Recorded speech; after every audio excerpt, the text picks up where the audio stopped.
네, 우리 청년부들, 대학부들, 또 차세대, 파워웨이브, 꿈땅, 옛꿈 아이들까지 또 하나님을 사랑하고 하나님께 가까이 가는 부흥하는 교회가 되기를 예수님의 이름으로 축복합니다. 하나님께서 인간을 창조하신 목적이 있습니다. 그것은 바로 하나님을 찬양하는 것이죠.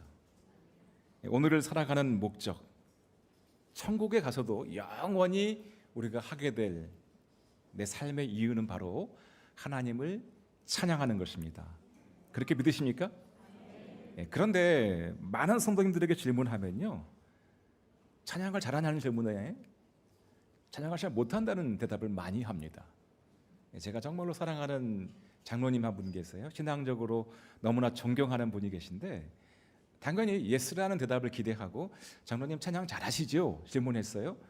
장로님이 상당히 머뭇거리시면서 목사님, 제가 기도도 잘 할 수 있고 말씀을 보는 것도 익숙한데 찬양에는 영 자신이 없습니다라고 대답하시더라고요. 참 많이 안타까웠습니다. 찬양을 위해 창조되었잖아요. 찬양하는 것이 오늘의 삶의 이유지 않습니까? 그런데 많은 분들이 찬양과 음악을 혼돈하고 있어요. 노래를 잘하는 사람은 찬양을 잘하는 사람이고, 나같이 음치 같은 사람은 찬양을 못하는 사람이다라고 생각해요. 김영미 권사님이 노래하시면 아주 훌륭한 찬양이라고 말을 하고, 좀 음정이나 박자나 이런 것들이 좀 안 좋은 분이 노래하면 찬양이 좀 안 좋다라고 착각하는 것이죠. 아닙니다, 여러분. 찬양은 음악이 아니에요. 우리는 음악을 위해 지음받지 않았습니다. 찬양하는 것이 인생의 목적입니다. 여러분, 만약에 우리가 음악을 위해서 창조되었다면요, 태어나자마자부터 음악 공부를 하셔야죠. 음악대학에 가시고 음악 학원에 다니셔야죠. 지금 직장 다니실 필요가 없는 겁니다. 그러나 우리의 인생은 찬양하도록 지음받았어요. 자, 그렇다면 여러분, 찬양이 무엇입니까? 어떻게 하는 것이 찬양하는 것이죠? 제가 사랑하는 한 목사님이 진지하게 질문하시더라고요. 목사님, 찬양이 뭡니까? 예배와 찬양이 어떻게 다르죠? 라고 질문하셨어요. 제가 이렇게 대답했습니다. 찬양은요, 하나님과의 로맨스예요. 하나님과 사랑을 주고받고 그분과의 친밀함을 누리는 것이 바로 찬양입니다 라고 답했습니다. 하나님을 높이고 하나님을 자랑하는 가운데 그분이 내 안에, 내가 그분 안에 거하며 그분과의 따뜻한 사랑을 주고받는 로맨스를 누리는 그것이 바로 찬양하는 것이죠. 예배는 찬양보다 조금 더 넓은 개념이에요.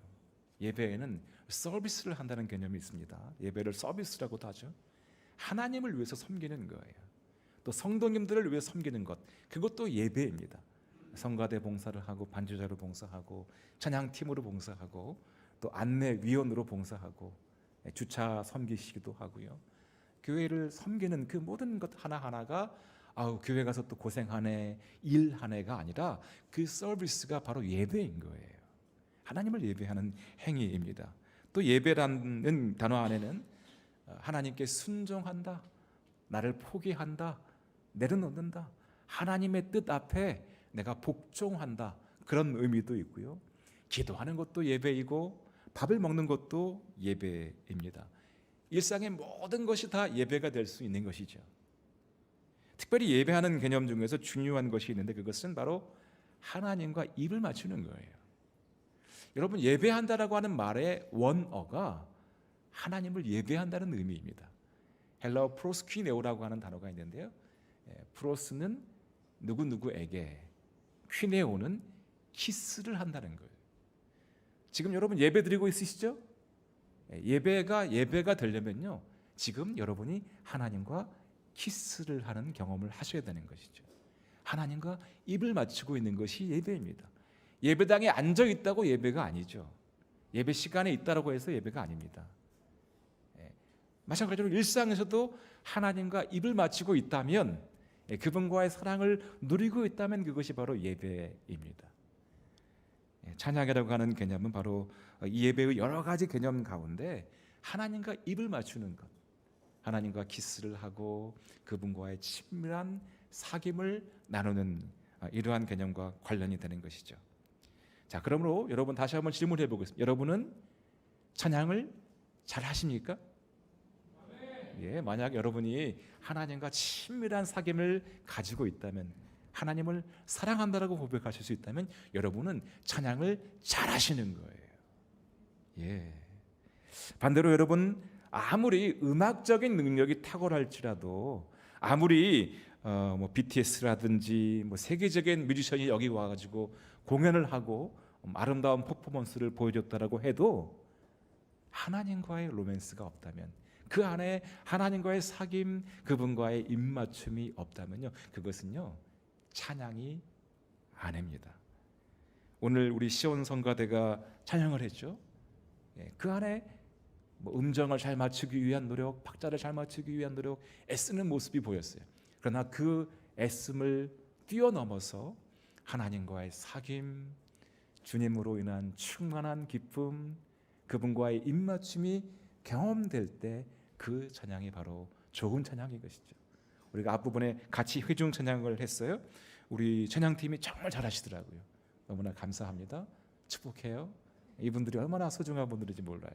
그런데 이 아름다운 찬양 가운데 노래는 멋있는데, 음정도 좋고 발음도 좋고 듣기 참 좋은데 하나님이 계시지 않는다면, 하나님과의 입맞춤이 경험되지 않는다면 안타까운 찬양이 되는 것이죠. 신약 성경은 찬양하는 방법, 다시 말해 어떻게 하나님과 로맨스를 경험할 수 있는지에 대해서 세 가지로 정리하여 말씀하고 있습니다. 바로 그것이 오늘 설교의 제목인 시와 찬미와 신령한 노래입니다. 시라고 하는 것은요, 우리의 감정과 의지를 담아서 운율적으로 글을 쓰는 것을 말합니다. 어렵지 않습니다. 여러분들이 기도할 때 우리의 감정을 담아서, 하나님 앞에 우리의 중심을 담아서 사랑의 고백을 하는 그러한 시가 바로 시로 찬양하는 것이죠. 성경에서 바로 이 시라고 하는 것은 시편을 가리키는데요, Psalm이라고 영어로 표현하고 있어요. 영어로 Psalm이에요. Psalm, 보쌈 할 때 Psalm입니다. 쌈 싸먹는다고 할 때 그 Psalm 발음이 같아요. 근데 이 Psalm인데 첫 스펠이 바로 P로 시작합니다. 시편이란 말이 P로 시작하죠. 왜 P로 시작할까요? 원어가 푸살모스이기 때문에 그래요. 푸살모스는 현악기를 연주하는 가운데 시로 하나님을 찬양하는 것을 의미합니다. 우리가 예배 시간에 기도할 때 건반 반주가 나오지 않습니까? 건반 악기도 넓은 의미로는 현악기죠. 이 악기가 연주되는 가운데 시로 하나님을 노래하고 기도하는 그것이 바로 쌈이에요. 그런데 중요한 것은 시로 하나님을 찬양하라, 그 의미는 내가 직접 시편 기자가 되어서 시를 써야 한다는 이야기예요. 여러분 기도할 때 하나님 앞에 시를 쓰고 있는 거예요. 여러분 기도할 때 중언부언 나올 때도 있지만 마음을 잡고 뭔가 아주 완벽한 글은 아닐지라도, 그런 표현은 아닐지라도 내 정성을 담아서 하나님께 고백하고 있다면, 흐느낌을 하고만 있다면 그것은 하나님을 향한 아름다운 시가 되는 것이죠. 위대하신 하나님, 좋으신 하나님, 주님을 사랑합니다. 주님께 가까이 가고 싶어요. 주님 이걸 좀 해주세요. 이런 힘을 주세요. 주님 내일 어떤 일이 있는데 도움을 주세요. 정성을 담았잖아요. 마음을 담았잖아요. 그렇게 하나님께 올려드리는 모든 고백이 바로 시인 것이죠. 찬미라고 하는 것은 찬송, 또 영어로 힘이라고 해요. 힘할 때 힘이에요. 같은 발음입니다. 보통 이 힘이라고 하면은 많은 분들이 찬송가 공예에서 만든 찬송가라고 생각해요. 그래서 찬송과 찬양이 다르다라고 생각하시는데 그렇지 않습니다. 찬미, 찬송, 찬양 다 같은 개념이에요. 여러분 이 힘이라고 하는 것은 원어적으로 공동체가 함께 부르는 노래를 의미하는 것이죠. 시는요, 마이송이에요. 내가 하나님께 고백하는 나만의 고백이죠. 그런데 그 누군가의 마이송인데 그 노래를 많은 사람들이 동의하고 채용하여서 함께 부르는 그 노래가 바로 찬송, 찬미, 힘입니다. 그래서 our song인 것이죠. 공동체가 함께 예배 시간에 부르는 노래, 순 예배 때 부르는 노래. 여러분이 뭐 음반이라든지 이렇게 시중에 나와 있는 그런 많은 찬송들을 찾아서 듣지 않습니까? 그 모든 것이 바로 힘이라고 할 수 있는 것이죠. 세 번째, 신령한 노래가 있죠. spiritual song이에요. 신령한 노래는 간단합니다. 영으로 부르는 노래예요. 성령님의 충만한 기름 부음 가운데 성령님의 충만한 그 감동으로 부르는 노래가 바로 신령한 노래입니다. 영으로 부르는 노래이기 때문에 우리가 보통 음악적인 그런 기호가 필요가 없습니다. 음정 프리, 박자 프리예요. 노래를 못하셔도 음치여도 영으로 노래할 수 있잖아요. 여러분 찬양하다 보면요, 분명히 음악으로 지금 노래를 하고 있지 않습니까? 그런데 그 노래를 뛰어넘어서 어느 순간에는 내 마음이 노래할 때가 있어요.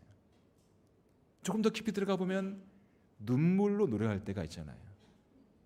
찬양하다가 어느 순간에 눈물이 주르륵 흘렀던 그런 경험이 있지 않습니까? 그런 예배가 매일매일 경험되기를 축복합니다.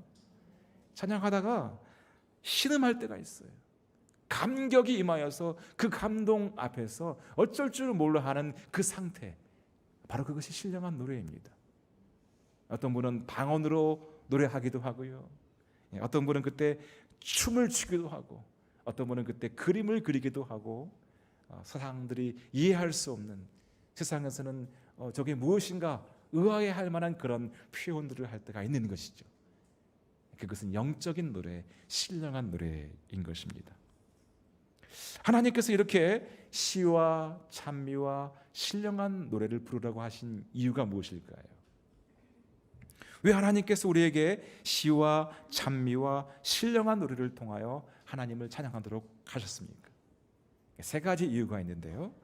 첫 번째는 하나님께서 시와 찬미와 신령한 노래를 부르게 하신 그 이유는 하나님과 입맞추게 하기 위함입니다.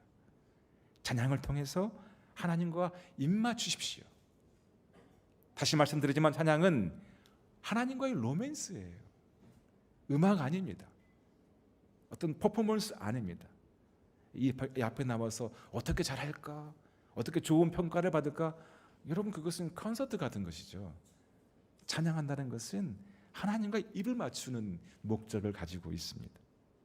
시를 짓고 찬송을 부르며 신령한 노래를 부르면서 하나님과의 풍성한 사귐, 그분과의 풍성한 기쁨을 누리는 것이 바로 우리에게 신령한 노래, 시와 찬미를 허락하신 이유입니다. 여러분, 예수님을 믿으면서 가장 재미있는 일이 무엇이죠? 가장 큰 기쁨이 뭡니까? 예수님 믿으면서 하나님께 주시는 만사 형통의 복을 누리는 것도 큰 기쁨이지요. 그러나 더 큰 기쁨은요, 하나님과 하나가 되는 거예요. 주님과 만나는 거예요. 주님과 사귀는 것이죠. 그분과 입을 맞추는 것보다 더 큰 기쁨이 어디 있겠어요? 천지를 지으신 하나님이시잖아요.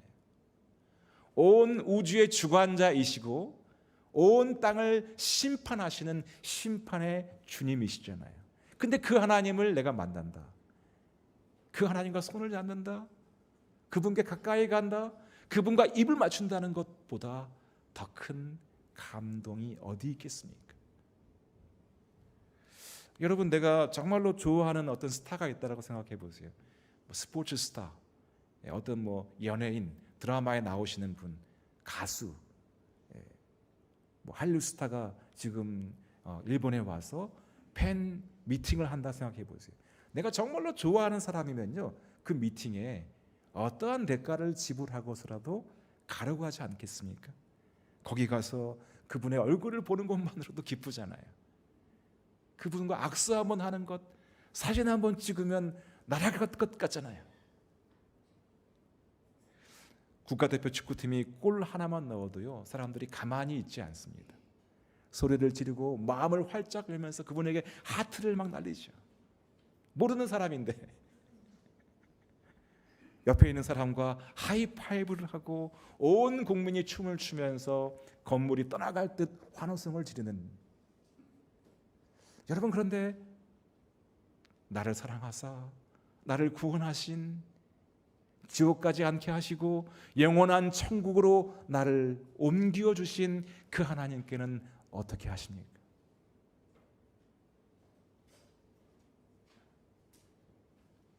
시와 찬미와 신령한 노래로 그분을 찬양해야 하는 것입니다.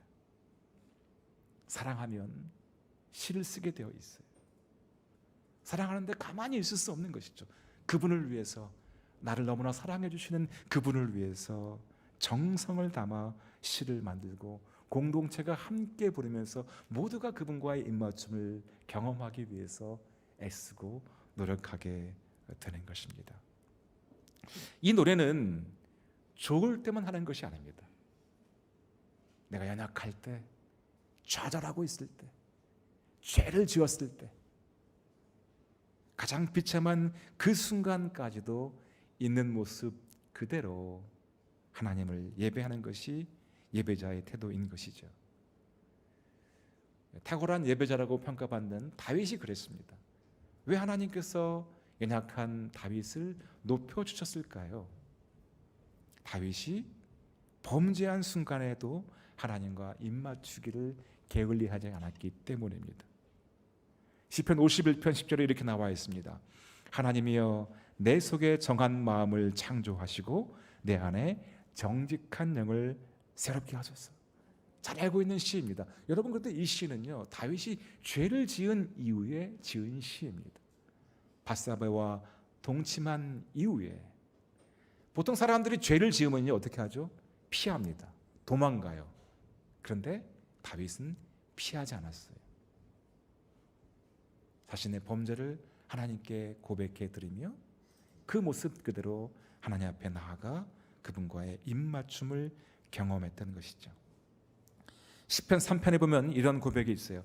여호와여 주는 나의 방패시요 나의 영광이시요 나의 머리를 드시는 자이시니이다. 여호와여 일어나소서.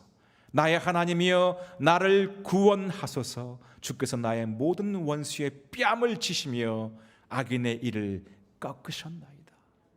얼마나 통쾌한 표현입니까? 얼마나 강렬한 표현이에요.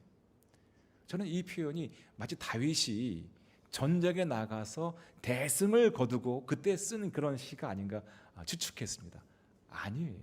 여러분, 이 시는요 다윗이 아들 압살롬에게 피해 도망갈 때 지은 시입니다. 광야에 있을 때 가장 좌절하고 비참한 그 순간 다윗은 이러한 시로 하나님을 노래하며 그분과의 입맞춤을 경험하였던 것이죠. 사랑하는 여러분, 사랑하면 시를 만듭니다. 삶의 모든 순간, 기쁠 때이든 슬플 때이든 좌절이나 핍박이 있을 때라도 그때 하나님을 향한 시의 기도를 올려드리게 되기를 축복합니다. 새벽에 나와서 기도하세요. 다른 평가를 받기 위해서가 아니라 그분과의 입맞춤을 나와 이 자리에 나오십시오. 삶의 자리에서 그분 앞에 입을 맞추고 그분과 함께 동행하며 호흡할 때마다 생기이신 그 하나님의 영이 나와 함께 동행함을 누리면서 그 임마누엘의 축복 가운데 날마다 하나님과의 입맞춤을 누리시게 되기를 예수님의 이름으로 축원합니다. 자, 두 번째, 하나님께서 왜 우리에게 시와 찬미와 신령한 노래를 부르게 하셨을까요? 그 이유는 바로 서로 화답하도록 하기 위해서입니다. 자, 에베소서 5장 19절 말씀을 함께 읽겠습니다. 시작. 여러분은 시와 찬미와 신령한 노래들로 서로 화답하고 마음으로 주께 찬송하며. 자, 오늘 우리가 함께 읽은 이 골로새서 본문과 에베소서 본문은요, 성경에서 시와 찬미와 신령한 노래가 나와 있는 유일한 두 본문입니다. 특별히 에베소서 말씀이 한 가지 특이한 것은요, 서로 화답하면서 시, 신령한 노래, 찬미를 부르라라고 강조하고 있는 것이죠. 서로 화답하다. 화답한다는 것은 하나가 된다는 것이죠. 서로 하모니를 이루는 것을 의미합니다. 찬양을 할 때 가장 중요한 것은요, 하모니를 이루는 것이에요. 나는 노래를 잘하니까, 나는 목청이 크니까 내가 하는 대로 따라와, 내가 독점할게. 그것은 좋은 찬양이 아닙니다. 찬양할 때 서로 화답해야 되는 것이죠. 여러분, 어떻게 음과 음이 하모니가 되는지 아세요? 같은 소리를 낼 때 하모니를 이룰 수 있어요. 어떤 사람은 도 하고 어떤 사람은 도 하면 앞에 말한 그 노래한 사람만 그 소리만 들려요. 같은 음압, 같은 컬러, 같은 소리를 낼 때 하모니가 될 수 있는 것이죠. 하나님은 하나됨의 하나님이십니다. 삼위일체의 하나님이시잖아요. 성부와 성자와 성령께서 하나이십니다. 우리의 찬양 가운데도, 우리의 노래 가운데도 그 하나님의 하나됨이 표현되어야 하는 것이죠. 참 이것이 어려워요. 찬양할 때 하나 된다는 것이 얼마나 곤란한지 모릅니다. 자, 단체 사진을 찍을 때 생각해 보십시오. 단체 사진을 찍을 때 좋은 단체 사진은 어떤 사진입니까? 나만 잘 나오면 되는 것이죠. 100명의 사진을 찍었는데 목사님은 하품을 하고 있고 장로님은 눈을 감고 있는 건 상관하지 않아요. 나만 이쁘게 나오면 좋은 단체 사진, 이렇게 생각하는 것이 우리의 이기적인 죄된 그런 본성입니다. 하지만 성경은 시와 찬미와 신령한 노래를 부를 때 서로 화답하라라고 명령하고 있죠. 교회 공동체에서 가장 어려운 것이 하나됨이에요. 여러분, 이 교회에 오신 지 5년 되신 분과 10년 되신 분, 20년 되신 분이 서로 다른 생각을 가질 수 있죠. 이 교회가 아마 긴시초라고 하는 동네에 있다가 신주쿠로 이사를 왔잖아요. 그럼 분명히 어떻게 나눠지겠습니까? 긴시초파와 신주쿠파가 나눠질 수 있는 것이죠.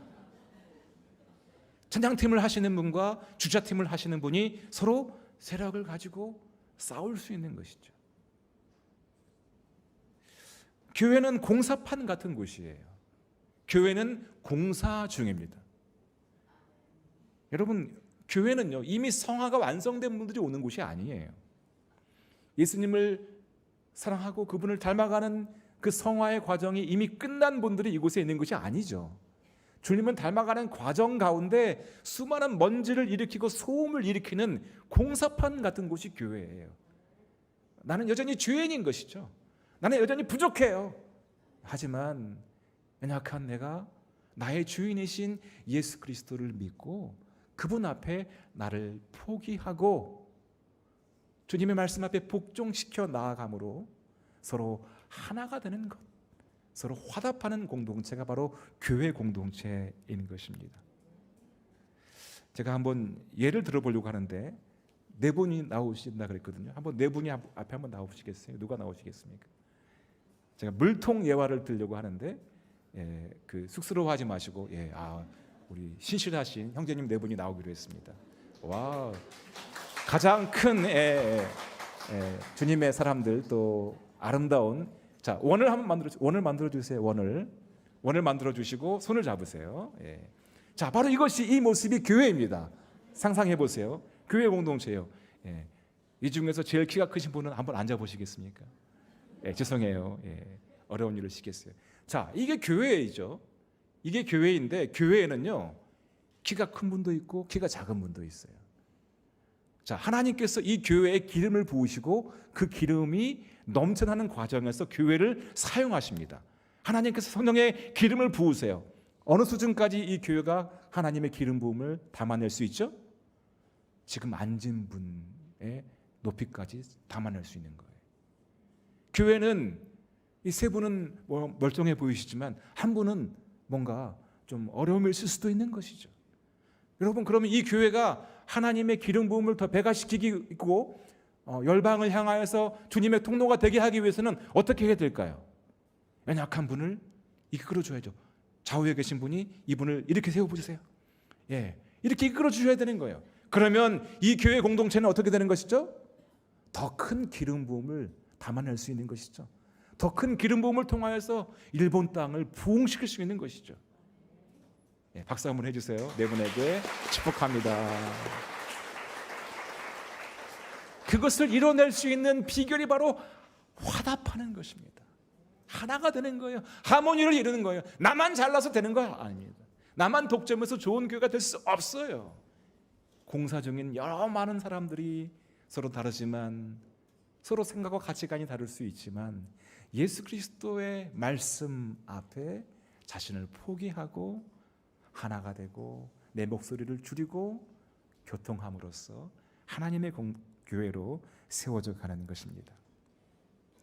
성경에서 이 찬양이라는 단어, 영어로 praise라는 단어가 가장 먼저 나오는 장면이요, 창세기 29장입니다. 창세기 29장에 보면은 야곱의 네 아들의 이름이 나와요. 그런데 그 네 아들의 이름 가운데 네 번째 아들 유다라고 하는 이름이 나옵니다. 바로 유다가 praise, 찬양이라는 뜻이에요. 근데 여러분, 이 유다라고 하는 이름 앞에 세 번째 아들의 이름이 나오죠. 바로 레위입니다.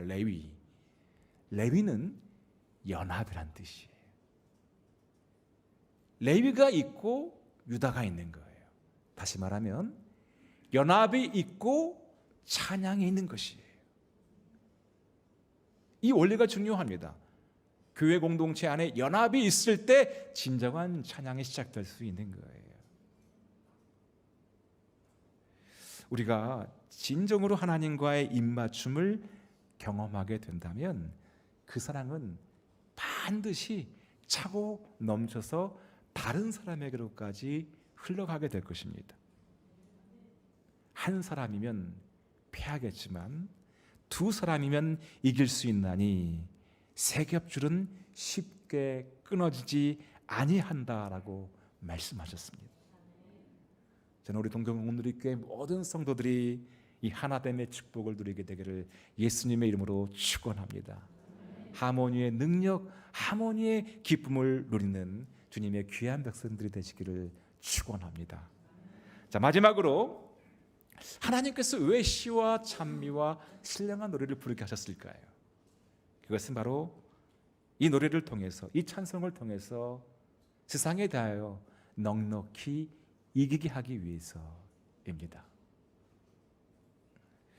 세상 사람들은 돈과 섹스와 권력이 같이 있다고 생각해요.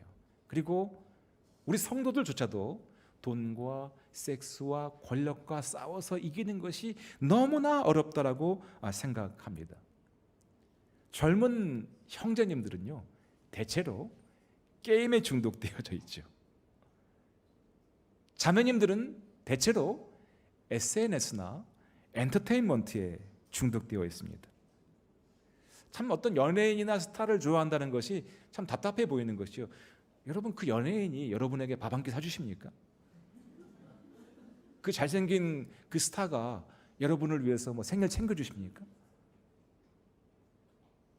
하나님은 항상 먹여주시고 재워주시고 함께하시고 우리와 입맞추기 위해서 그렇게 애쓰고 있는데, 그 하나님은 외면하면서 그 세상의 스타를 위해서는 콘서트에 가기 위해서 수많은 돈을 지불하고 비행기를 타고 와서 그 사람 만나려고 애쓰고, 그 사람의 하루의 모든 스케줄을 일거수일투족을 다 점검하고 캐치하면서,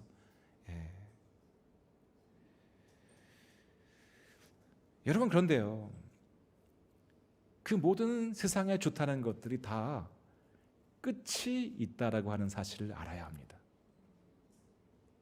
그렇게 아름다워 보였던 그 사람의 목소리, 그 퍼포먼스, 그 춤, 용모, 외모, 이러한 모든 것들이 다 끝이 있다라고 하는 사실을 알아야 합니다.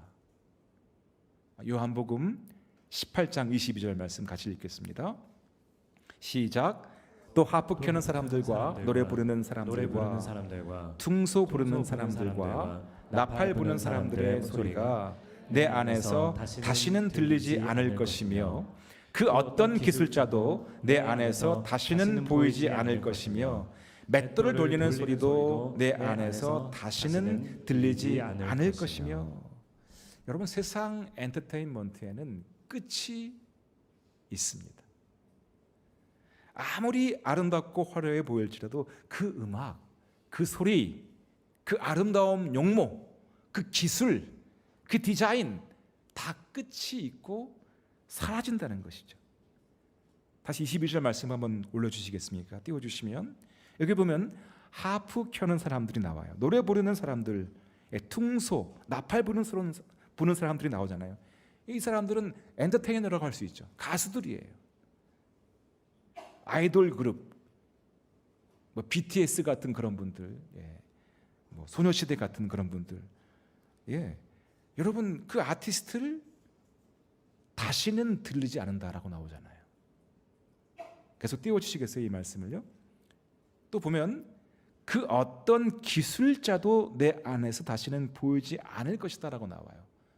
여러분, 기술자, 이 시대가 얼마나 탁월한 기술을 가지고 있지 않아요? 이 매스 미디어의 IT 계통에 엄청난 기술이 있잖아요. 세계적인 그런 회사들이 있잖아요. 신상 나오면 막 사잖아요. 좋은 기술 나오면 막 그거를 사람들이 열광하잖아요. 그런데 그 기술이 다시는 보이지 않는데요. 천국에 가면 없습니다. 이 땅에서 그렇게 신상 나오면 뭐 얼리 어댑터 되어서 막 그렇게 살려고 했잖아요. 천국에 가면 없대요. 맷돌을 돌리는 소리, 맷돌을 돌리는 소리가 다시는 들리지 않는다. 여러분, 맷돌 소리가 뭐냐면요, 옛날에는 음식 만들 때 맷돌을 갈았잖아요. 일본에서도 많이 그렇게 하더라고요. 이 맷돌을 간다는 것은 음식을 만든다는 거예요. 음식을 만들 때 요즘에 얼마나 많은 사람들이 이 셰프들에게 열광하지 않아요? 동경에 와서 여행하면서 제일 중요한 것은 뭐예요? 누가 갔던 맛집에 가서 먹어야 되잖아요. 몇 시간씩 기다려서 먹어야 되잖아요. 좋아요. 먹는 것은 사실 하나님이 주신 것을 먹는 것이기 때문에 예배가 될 수 있어요. 그런데 예배적 관점이 아니라 욕심의 관점에서, 자랑의 관점에서 먹는 것을 앞세운다고요. 여러분, 그 음식 만드는 소리, 그 음식의 가치 다 사라지는 날이 온다는 것이죠. 여러분, 누가 이 시대에, 이 마지막 시대에 전염병 때문에 우리가 이렇게 고통을 당할 줄 알았겠어요? 여러분, 누가 과연 전쟁이 계속되는 것을 원하겠습니까? 누가 이렇게 기후 위기가 우리를 괴롭힐 것이라고 예상했겠습니까? 찾아보니까 시베리아가 그 추운 땅에 기온이 30도가 넘는 그런 날이 있다고 합니다. 미국의 텍사스는 정말 사막 같은 더운 그런 지역인데 마이너스 30도까지 떨어지는 이런 이상한 기온을 보면서 사람들은 왜 이런가라고만 합니다. 하지만 여러분, 성경 말씀은 이 모든 일들이 다 종말의 징조라고 말씀하고 있는 것이죠. 정신을 차려야 되는 것이에요. 예수님이 다시 오실 때 우리가 그렇게 신봉했던 세상의 아름다움, 세상의 가치들은 다 사라져버릴 것이에요.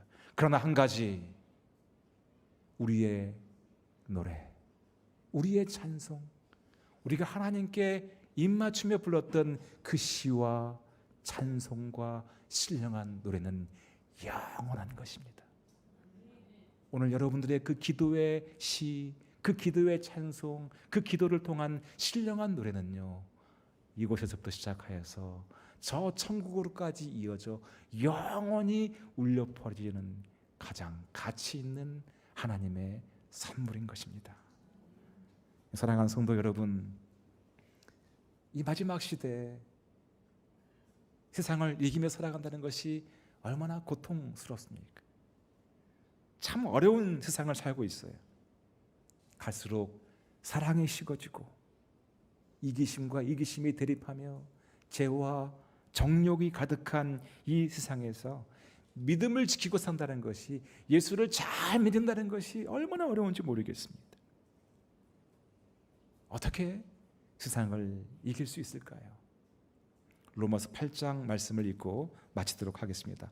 로마서 8장 37절 말씀 큰 소리로 읽겠습니다. 시작. 그러나 이 모든 일에 우리를 사랑하시는 이로 말미암아 우리가 넉넉히 이기느니라.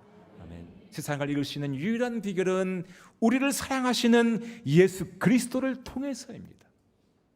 우리를 사랑하시는 예수 그리스도, 그분과의 사랑을 경험하는 사람이 세상을 이길 수 있는 거예요. 시와 찬미와 신령한 노래를 통하여 그분과의 입맞춤을 누리는 사람, 하나님과의 친밀함을 경험하는 그 사람이 오늘의 아픔과 좌절과 고통을 이겨내며 승리하는 예배자가 되는 것입니다.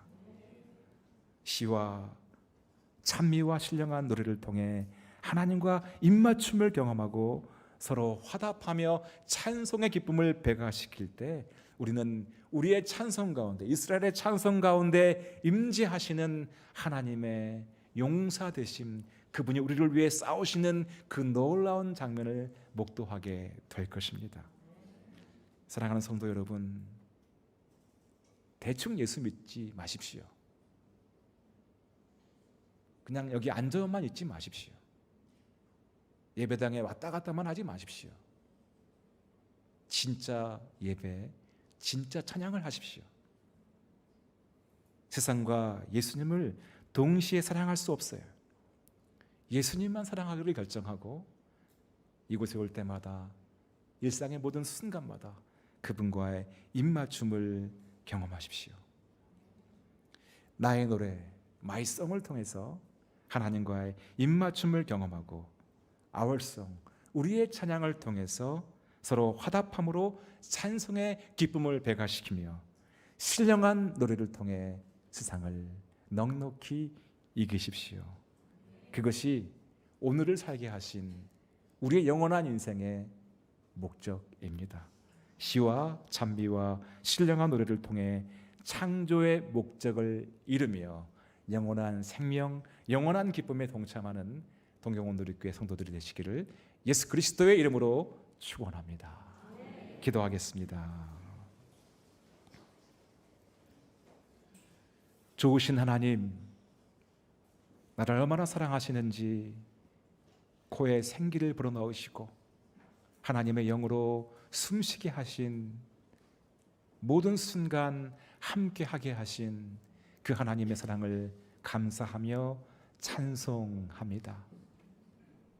그 좋으신 하나님 더 사랑하고 더 입맞추며 더 친밀함을 누리며 더 깊이 동행하는 우리의 인생이 되게 하여 주시옵소서. 시와 찬미와 신령한 노래를 통해 서로 화답하며 날마다 넉넉히 승리하는 주의 백성 되게 하여 주시옵소서. 존귀하신 예수 그리스도의 이름으로 간절히 기도드리옵나이다.